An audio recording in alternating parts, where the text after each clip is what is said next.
Dios les bendiga. Saludos a aquellos que no he podido saludar. Les voy a pedir que abran sus Biblias en el capítulo 13 del libro de Números.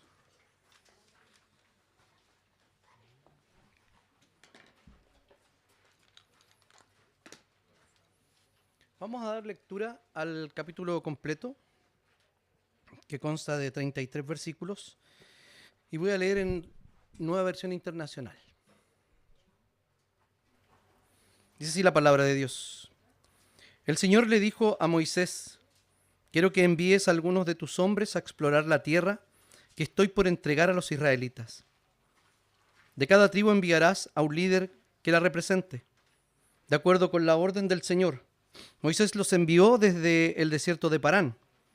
Todos ellos eran jefes en Israel, y estos son sus nombres: Samúa, hijo de Zacur, de la tribu de Rubén; Safat, hijo de Jorí, de la tribu de Simeón; Caleb, hijo de Jefone, de la tribu de Judá; Igal, hijo de José, de la tribu de Isaacar; Oseas, hijo de Nun, de la tribu de Efraín; Palti, hijo de Rafú, de la tribu de Benjamín; Gadiel, hijo de Sodi, de la tribu de Zabulón; Gadi, hijo de Susi, de la tribu de Manasés, una de las tribus de José; Amiel, hijo de Gemalí, de la tribu de Dan; Jabbi, Nafbi, hijo de Baspi, de la tribu de Neftalí; Geuel, hijo de Maki, de la tribu de Gad. Estos son los nombres de los líderes que Moisés envió a explorar la tierra. A Oseas, hijo de Nun, Moisés le cambió el nombre y le puso Josué. Cuando Moisés los envió a explorar la tierra de Canaán, les dijo: suban por el Negueb hasta llegar a la montaña, exploren el país y fíjense cómo son sus habitantes, si son fuertes o débiles, muchos o pocos. Averigüen si la tierra en que viven es buena o mala, si sus ciudades son abiertas o amuralladas. Examinen el terreno y vean si es fértil o estéril, si tienen árboles o no. Adelante, traigan algunos frutos del país. Era la temporada que maduran las primeras uvas. Los 12 hombres que fueron a exploraron la tierra desde el desierto de Sin hasta Rehob, cerca de Labo Hamat, subieron por el Negev y llegaron a Hebrón, donde vivía Ahimán, Sesai, Talmai, descendientes de Anac. Hebrón había sido fundada 7 años antes que la ciudad egipcia de Zoán. Cuando llegaron al valle del arroyo de Escol, cortaron un sarmiento que tenía un solo racimo de uvas y entre dos lo llevaron colgando en una vara. También cortaron granadas e higos. Por el racimo que estos israelitas cortaron, a ese lugar se le llamó el valle de Escol. Al cabo de 40 días, los 12 hombres regresaron de explorar aquella tierra. Volvieron a Cades y en el desierto de Parán, que era donde estaba Moisés, Aarón y toda la comunidad israelita, y les presentaron a todos ellos un informe y les mostraron los frutos de esa tierra. Este fue el informe: fuimos al país que nos enviaste, y por cierto que allí abundan la leche y la miel. Aquí pueden ver sus frutos. Pero el pueblo que allí habita es poderoso, y sus ciudades son enormes y están fortificadas. Hasta vimos anaquitas allí. Los amalecitas habitan el Negev, los hititas, jebuseos y amorreos viven en la montaña, y los cananeos ocupan la zona costera y la ribera del río Jordán. Caleb hizo callar al pueblo ante Moisés y dijo: subamos a conquistar esa tierra, estoy seguro de que podemos hacerlo. Pero los que habían ido con él respondieron: no podremos combatir con esa gente, son más fuertes que nosotros. Y comenzaron a esparcir entre los israelitas falsos rumores acerca de la tierra que habían explorado, y decían: la tierra que hemos explorado se traga a sus habitantes, y los hombres que allí vimos son enormes, hasta vimos anaquitas. Comparados con ellos, parecíamos langostas, y así nos veían ellos a nosotros. Oremos. Señor y Padre nuestro, estamos delante de tu palabra, Señor, con el único propósito de aprender de ti, de que tú nos hables, Señor. Yo te pido, Señor, que tú prepares nuestro corazón, nuestra mente, y que tú, Señor, limpies mis labios para poder comunicar, Señor, con fidelidad solo tu palabra. Te pido, Señor, que hoy día hables a nuestro corazón por medio de esta narrativa. Oramos en el nombre y en los méritos de Jesús. Amén. Cuando miramos esta narrativa, es un relato bastante conocido, ¿cierto? Podemos ver que Moisés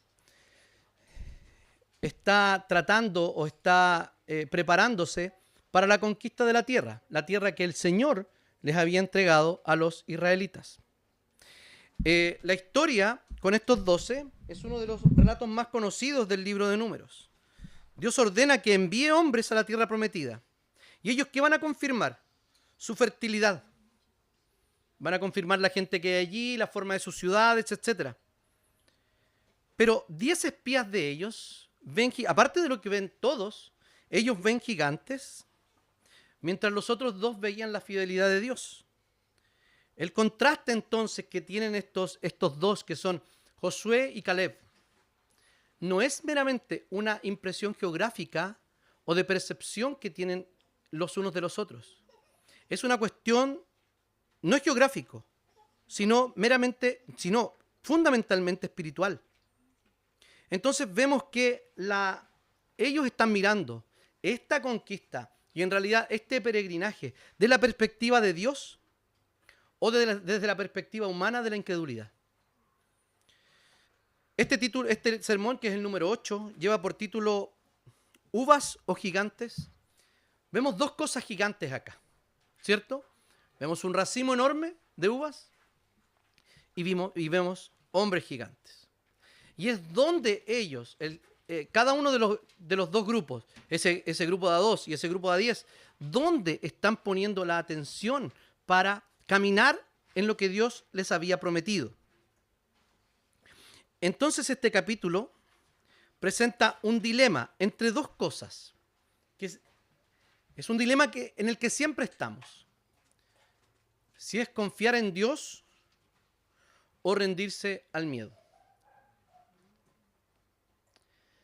De las emociones humanas más comunes y corrientes es el miedo. De hecho, el miedo, el temor, es una forma que Dios nos ha entregado para subsistir. De hecho, el temor nos aleja de ciertas cosas, ¿no? No es todo malo. Pero cuando el temor paraliza y se contrapone a la fe y a las promesas de Dios, ciertamente hay que evaluarlo. Entonces, uno de los comentaristas que estoy usando observa que este episodio marca el clímax de la incredulidad de esta primera generación salida de Egipto. Entonces, en primer lugar, vamos a ver la misión de los espías. Esto va desde el versículo 1 al versículo 20. Fijémonos, yo les voy a pedir que mantengan su Biblia abierta y fijémonos en las palabras que usa Moisés para describir aquí. Primero, la orden viene de parte del Señor. Dios le dice a Moisés que envíe a algunos de sus hombres ¿a qué? A explorar. O sea, el Señor le dijo a Moisés, y Moisés dio las instrucciones de que ellos tenían que ir a explorar. Y luego, renglón seguido, ¿a explorar qué cosa? A explorar la tierra que yo estoy por entregar a los israelitas. Quiero que pongamos atención en estas palabras.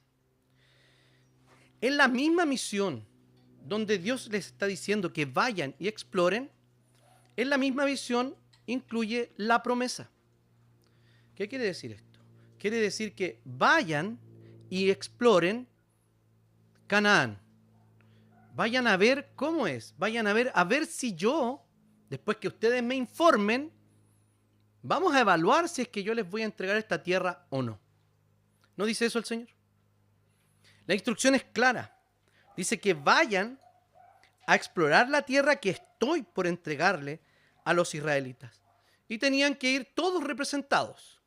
¿Quiénes eran? Todas las tribus. O sea, en términos representativos, era el pueblo completo quien estaba inspeccionando la tierra. Y el poder de la representatividad era que ellos eran confiables ante el pueblo. ¿Por qué razón? porque dice que todos ellos eran jefes en Israel. La misión entonces no era para ver si era posible la conquista de la tierra, sino más bien para animar al pueblo a confiar en la bondad de Dios. No era para averiguar si podían conquistarla, sino para comprobar la bondad de Dios en lo que Él había prometido. Todos ellos serán jefes. Luego dice todos los nombres. Bueno, cuando aparecen los nombres son credenciales históricas también del relato, ¿ya? Además de eso, siempre las listas de nombres o las listas de las genealogías siempre hablan de que son personas reales por las cuales Dios ha hecho su obra. Personas comunes y corrientes. Lo único de especial que ellos tenían era que eran jefes de las tribus. Nada más. Van e inspeccionan la tierra. Y en el versículo 17 da instrucciones claras de cómo explorar. Los envía y le dicen, abre comillas, suban por el Negev hasta que lleguen a la montaña. ¿Ya? Vayan por ese desierto hasta que lleguen a la montaña, exploren el país y fíjense, primero, en cómo son sus habitantes. Esta es la exploración que debían hacer. ¿Qué debían ver de los habitantes? Si eran fuertes o débiles. Muchos o pocos. ¿Ya? Estos son datos objetivos. O sea, son fuertes o débiles, muchos o pocos. Luego les dice que averigüen cómo es la tierra. Si es buena o mala. Y si sus ciudades están abiertas o amuralladas. Luego dice que examinen el terreno. Si es fértil o estéril. Y si tiene árboles o no. Y luego le dice, después de explorar, por favor traigan lo que ustedes recojan de allá. Y curiosamente, bueno, gracias no sé a quién, no tenemos granado. Pero teníamos los 3 frutos, uvas, higos y granado. Me mataron la ilustración de hoy día, del sermón de hoy.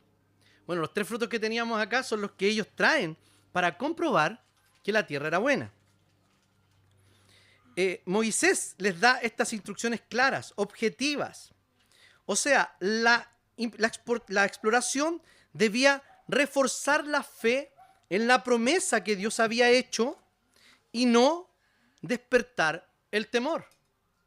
Fíjense que todo va bien, ya lo vamos a ver, todo va bien hasta la introducción, o más bien dicho, la descripción del informe. Todo va bien, hasta cuando ellos comienzan a opinar de lo que vieron desde el temor que tenían. Entonces llama la atención observar esta nota agrícola. No sé si en su versión está como una aparte, como un verso aparte, no numerado, pero dice, esa era la temporada en que maduraban las primeras uvas. Yo me pregunté por qué aparece esta descripción agrícola, este dato agrícola en este contexto, como si fuera una especie de bisagra que está en el relato, porque luego va a describir que los 12 hombres exploraron la tierra, etcétera, etcétera. Pero esta sección termina en este versículo 20 con esta nota agrícola. La mención entonces subraya que los espías no iban a volver con cualquier fruto, sino con lo más emblemático de la abundancia que tenía Canaán, las uvas. Un comentarista lo explica así: las primeras uvas eran símbolo de las promesas de Dios cumplidas en la tierra fértil. La frase introduce el racimo enorme que luego se convierte en el emblema del informe, en un detalle que anticipa lo que viene. Entonces, cuando miramos esta parte de la descripción, vemos que los israelitas fueron enviados con una misión particular. Estos 12 hombres. Y algunos se comportaron en fe y otros en incredulidad. Entonces, ¿cómo nosotros aplicamos esta mirada de fe e incredulidad respecto a la misión que el Señor les había dado a los israelitas para inspeccionar la tierra? Así como Israel fue enviado, y curiosamente, sí, siempre 12, como la totalidad del pueblo de Dios. Apocalipsis nos muestra 12, 24 ancianos hablando de los 12 apóstoles y las 12 tribus de Israel. Aquí estaban todos representados, siendo enviados ¿a qué? A inspeccionar la tierra que el Señor les va a dar. O sea, no hay ninguna duda, o no había ninguna duda, de que el Señor les iba a dar la tierra a la cual le estaba enviando a inspeccionar. ¿Acaso no les suena un poco la propia misión que el Señor les dio a los 12 y les dio a la iglesia en los últimos versículos de Mateo capítulo 28? Permítame leerlo y recordar esta misión o la llamada gran comisión que el Señor le ha dado a la iglesia.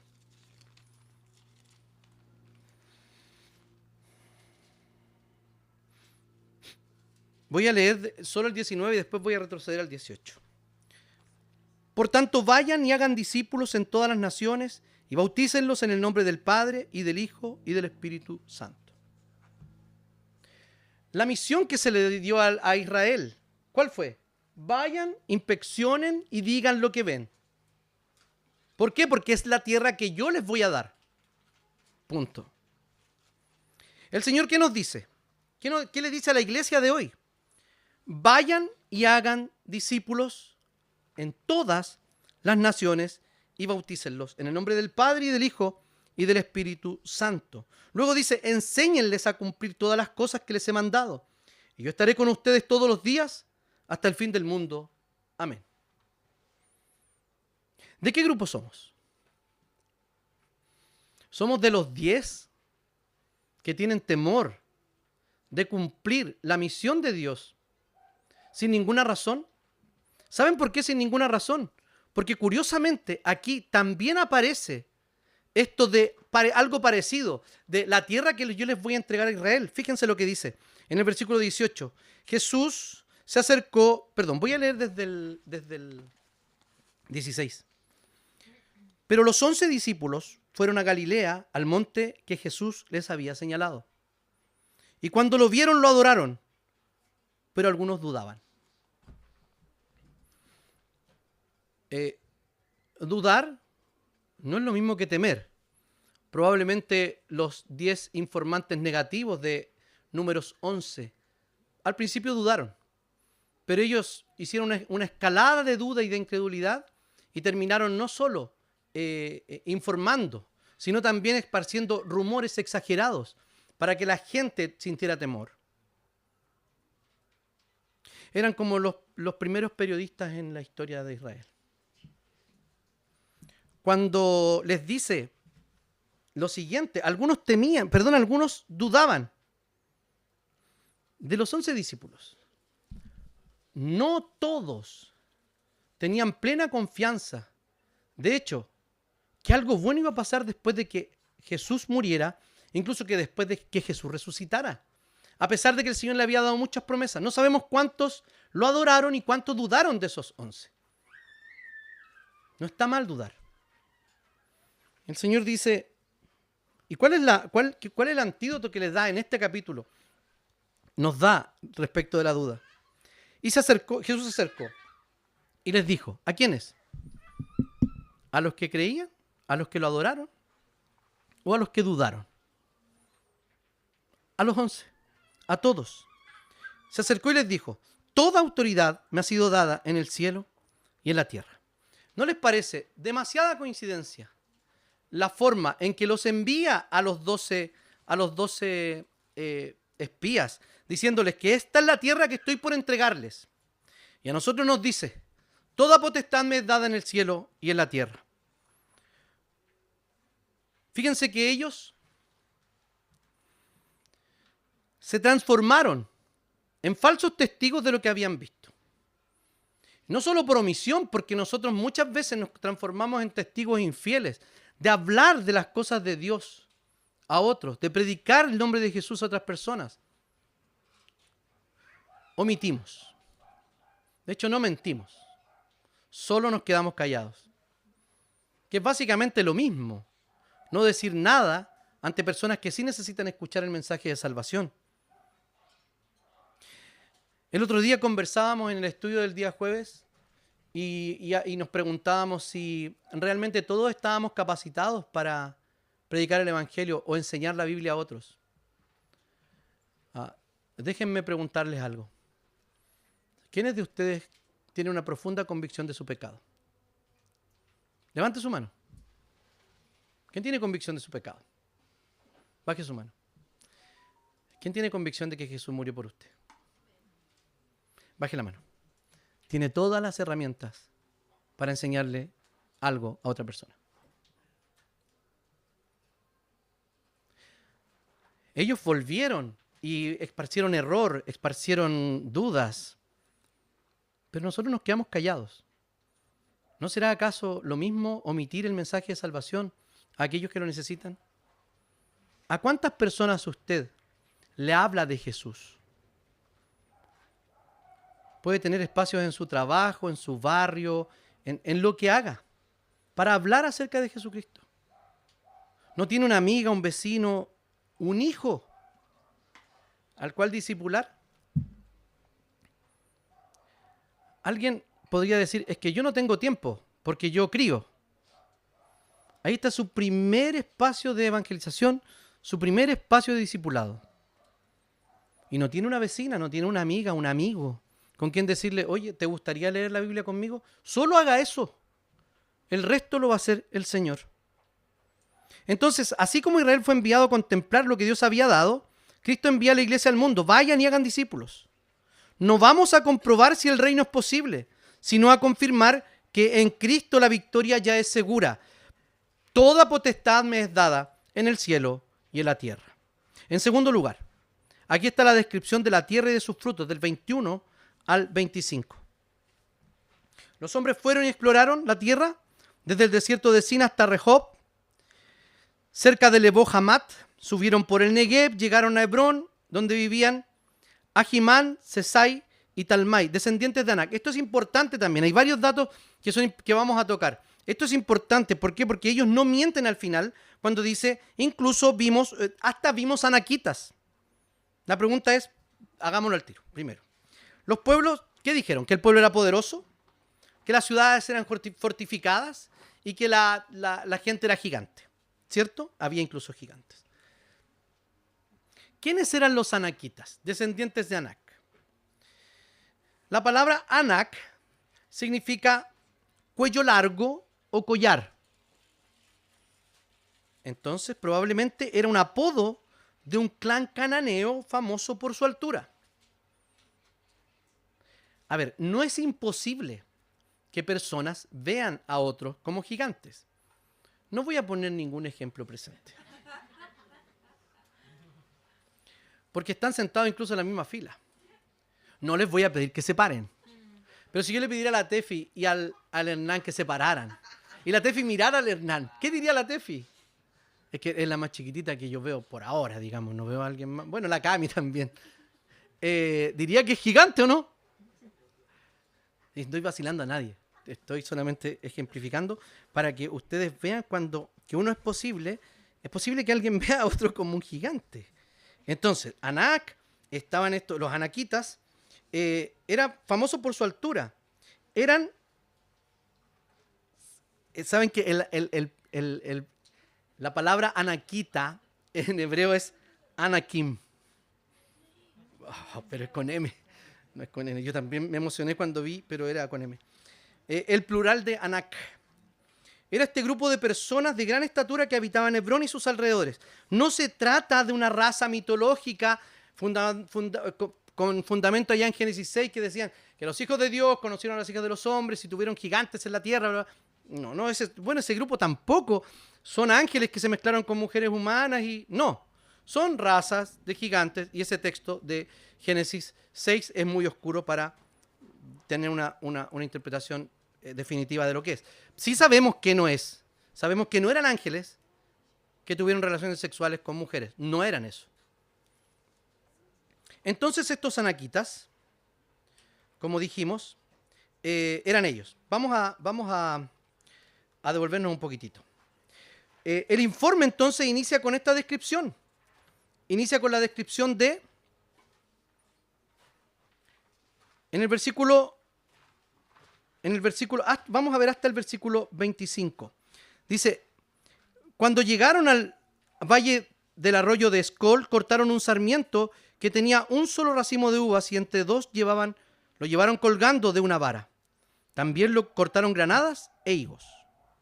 Entonces, el informe comienza con el reconocimiento de la promesa de Dios que ha hecho en Éxodo capítulo 3 y los versículos 8 y 15, por favor.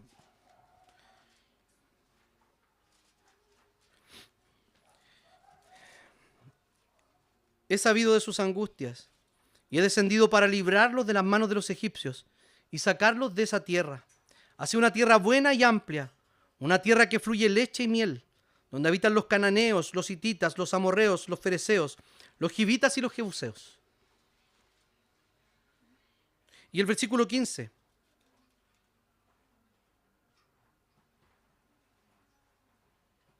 No era el 15. En el capítulo 3 hay otro texto donde habla pero lo importante es esto, es que hay varias menciones aquí en el capítulo 3 del libro de Éxodo donde aparece la expresión leche y miel, hablando de la abundancia que había en la tierra. ¿Y qué es lo que dicen ellos? Ellos hablan de este informe. Llegamos a la tierra que tú nos dijiste, y dice, efectivamente, es una tierra que fluye leche y miel. El testimonio entonces, lleva un racimo tan grande que lo deben llevar entre dos. El énfasis está en la fidelidad de Dios. La tierra era exactamente como Él lo había dicho. Los frutos eran prueba visible de la bondad de Dios y no había engaño en la promesa que el Señor les había dicho. Lo que nos dice aquí era que es exactamente como desde el inicio de que el Señor nos sacó de la tierra de Egipto, es la tierra prometida. Entonces, no había engaño en su promesa. El Señor sí que lo iba a cumplir. Y ellos cuando ven estos racimos y ven esta tierra que fluye leche y miel, esta tierra de abundancia, pero nadie más la ve y todavía no la poseen. Esta es una figura ¿de qué? De la esperanza que nosotros tenemos en nuestro propio peregrinar por el desierto. Esto es simbólico. El peregrinaje del pueblo de Israel desde Egipto hacia la tierra prometida, según varios textos en la Biblia y sobre todo la propia tentación de Jesús. ¿Dónde fue tentado Jesús? En el desierto. ¿Por qué fue tentado en el desierto? Porque es un lugar hostil, es un lugar donde uno puede sentir profundamente la necesidad de lo más básico, y porque era el lugar donde Dios había preparado a su pueblo para entrar a la tierra prometida. Es el lugar donde nosotros estamos. Y por eso que Jesús fue tentado en el desierto. Capítulo 12 de Apocalipsis también habla del desierto. El desierto es ese símbolo de que nosotros no estamos pasando por un valle de rosas. A veces tenemos una compulsión por estar en permanente estado de felicidad. ¿O no? Yo voy a confesar algo. A mí no me duele nada. No me duele el cuerpo. No me duele. Y cuando me duele algo, yo me angustio. ¿Por qué te reís tanto, Camila? No me duele. Y cuando me duele algo, me angustio, no quiero que me duela, quiero salir rápidamente de ese dolor. ¿Es por qué? Porque quiero tener un estado de tranquilidad respecto del dolor permanente. Tengo una compulsión por el bienestar. Algunos tienen una compulsión, ¿por qué? Una compulsión por no estar tristes o no tener un estado de... siempre estar en un estado de euforia. Y no es así. El Señor fue llevado al desierto y tentado en todas las áreas donde nosotros somos tentados.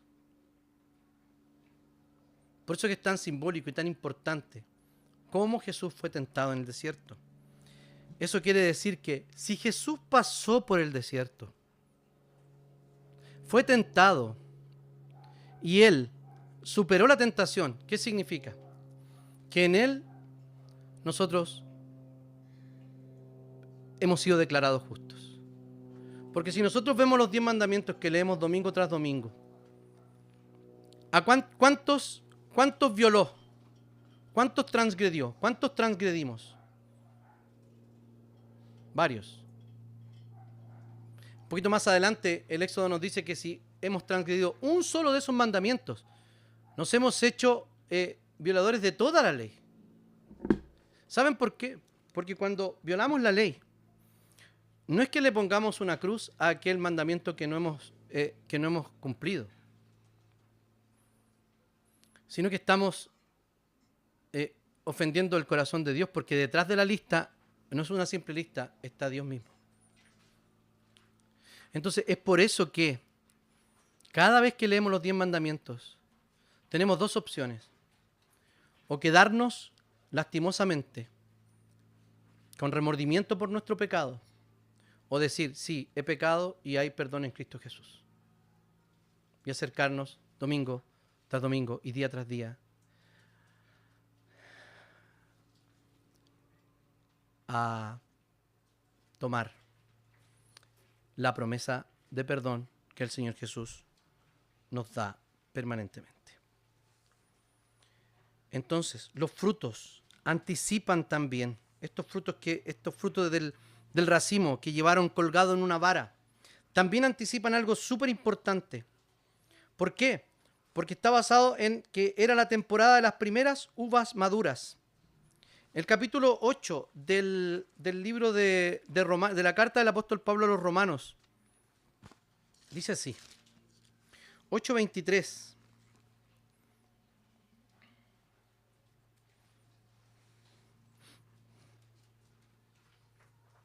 Voy a leer desde el 22. Porque sabemos que toda la creación hasta ahora gime a una y sufre como si tuviera dolores de parto. Y no solo ella, sino también nosotros, que tenemos las primicias del Espíritu, gemimos dentro de nosotros mismos, mientras esperamos la adopción, la redención de nuestro cuerpo. ¿Qué está diciendo? Está diciendo que el propio Espíritu Santo es una primicia.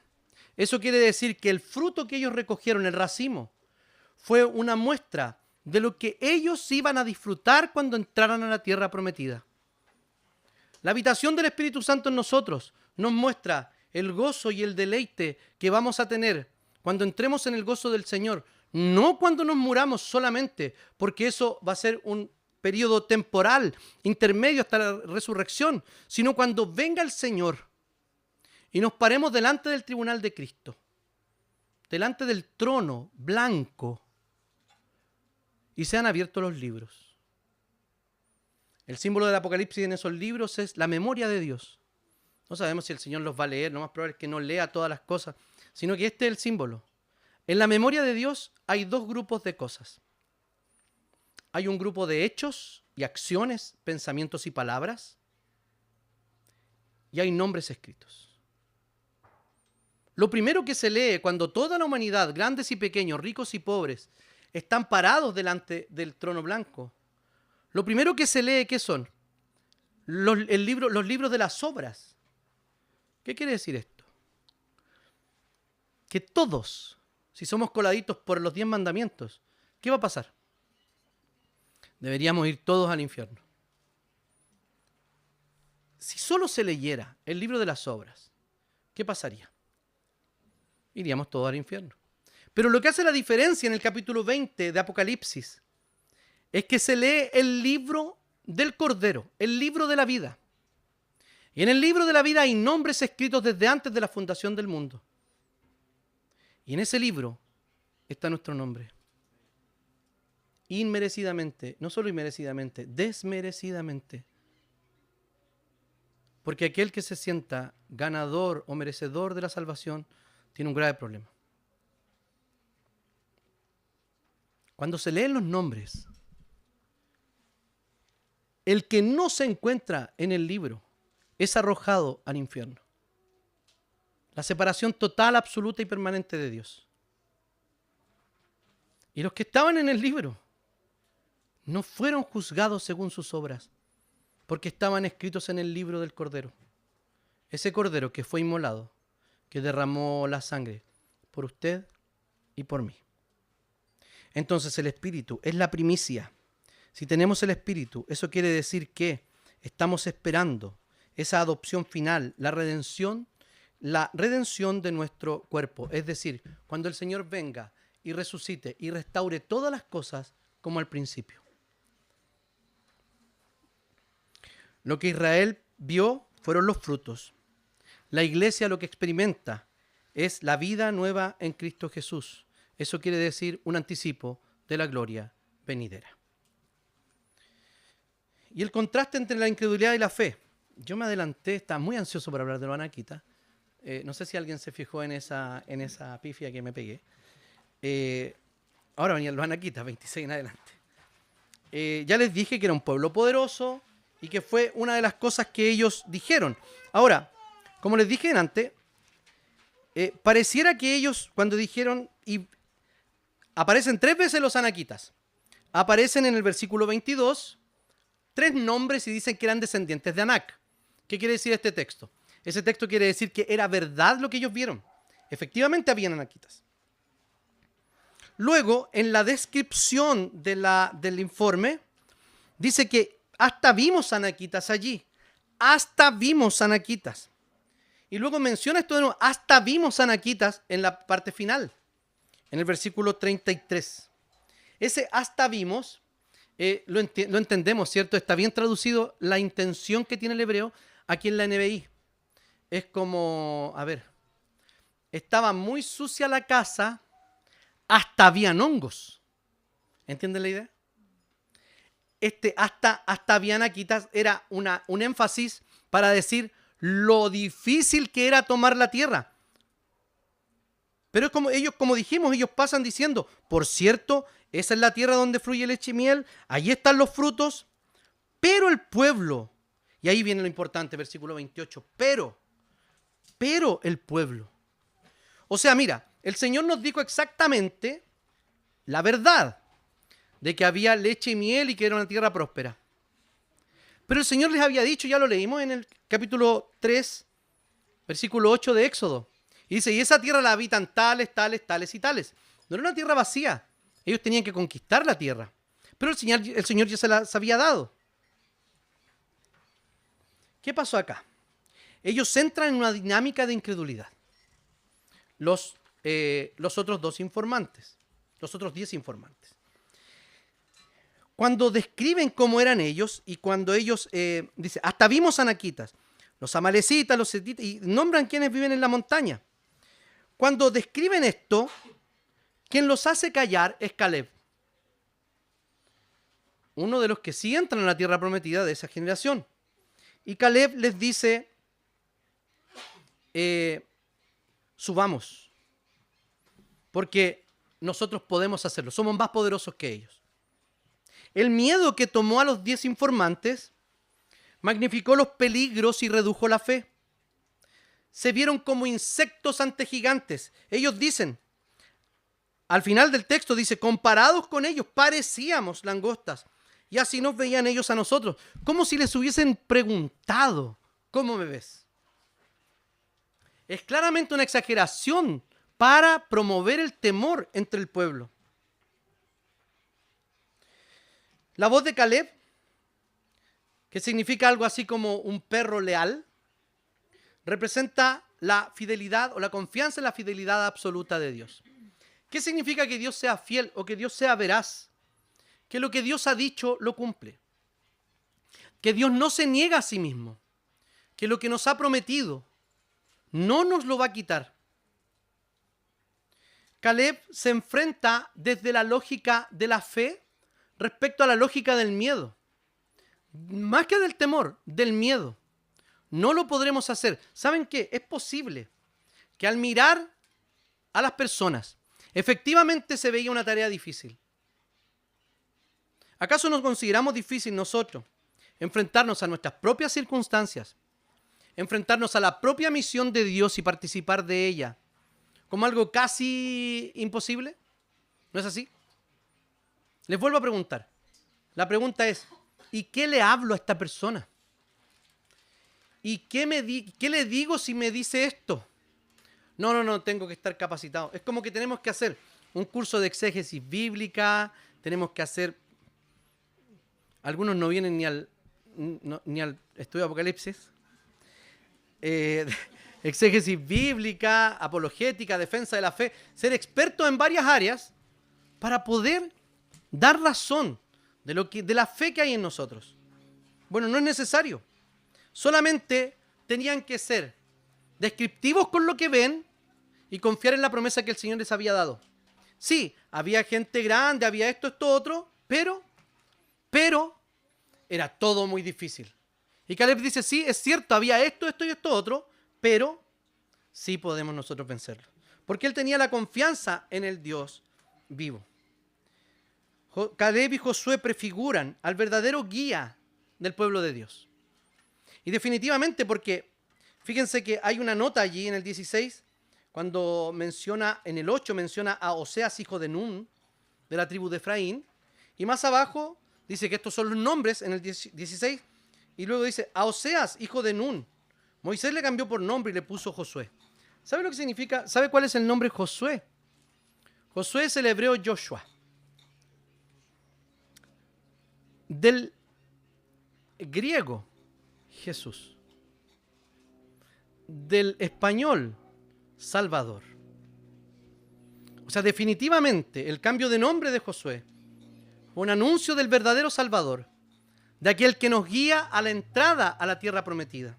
Y eso es lo que nosotros confiamos, de que no estamos siguiendo promesas de hombres, porque nosotros somos falibles y desconfiables. Pero el único digno de confianza es el Señor, porque todo lo que el Señor ha dicho, ciertamente lo cumplirá.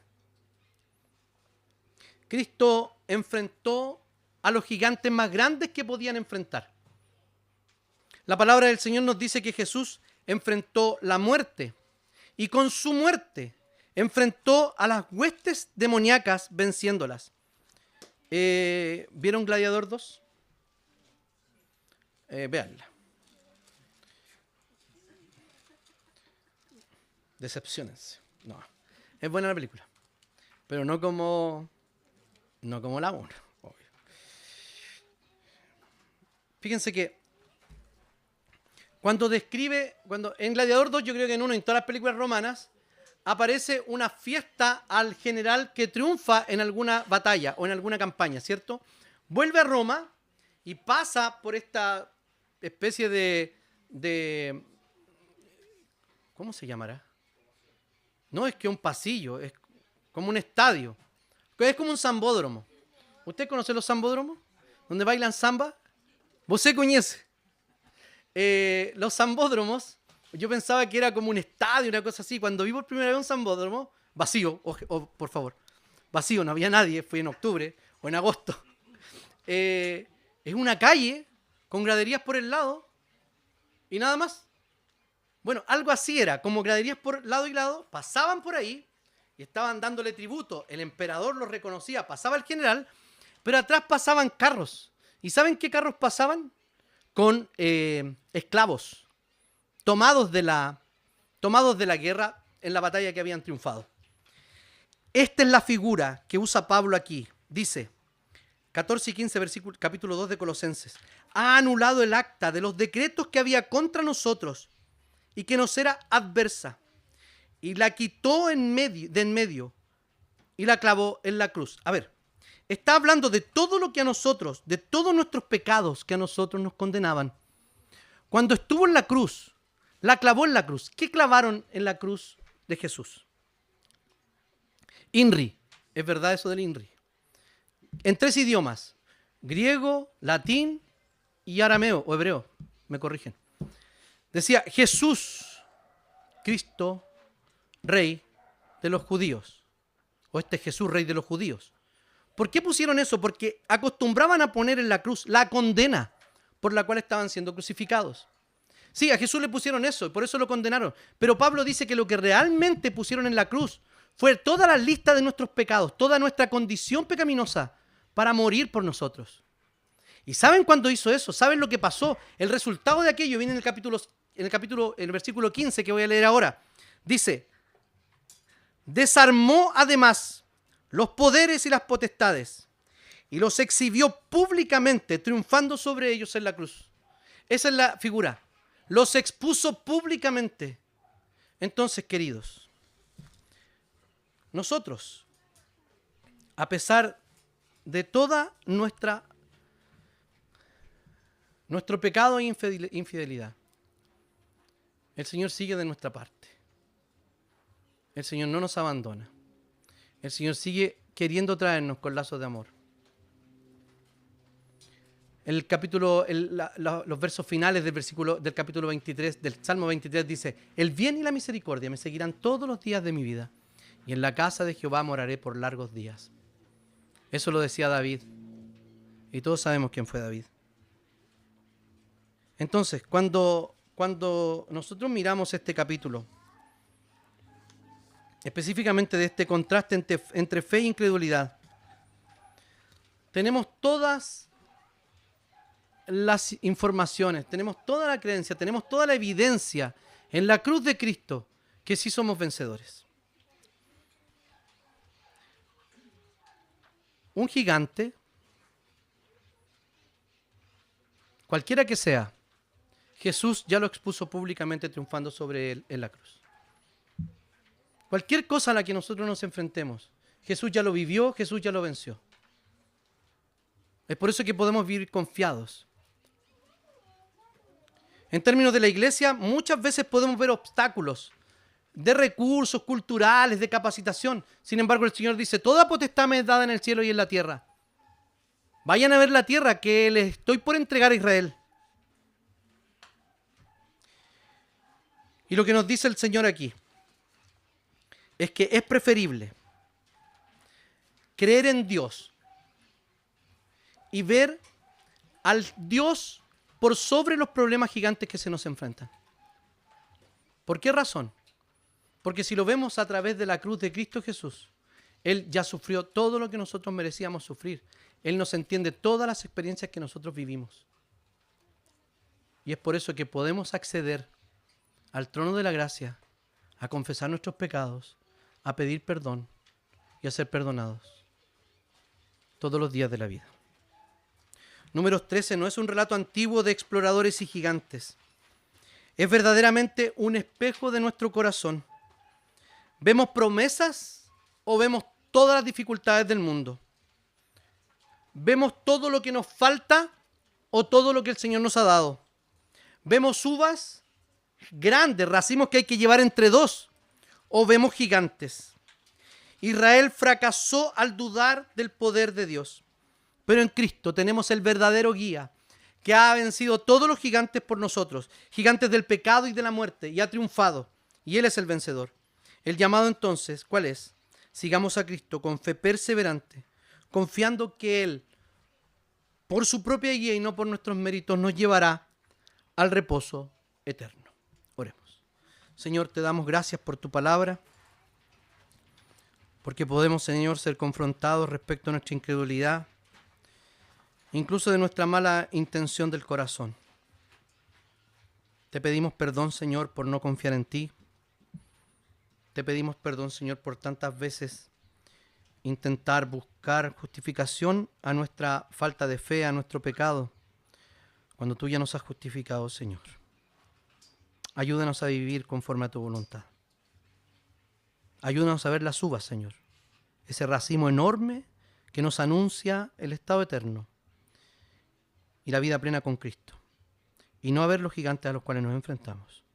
Oramos en el nombre y en los méritos de Jesús. Amén.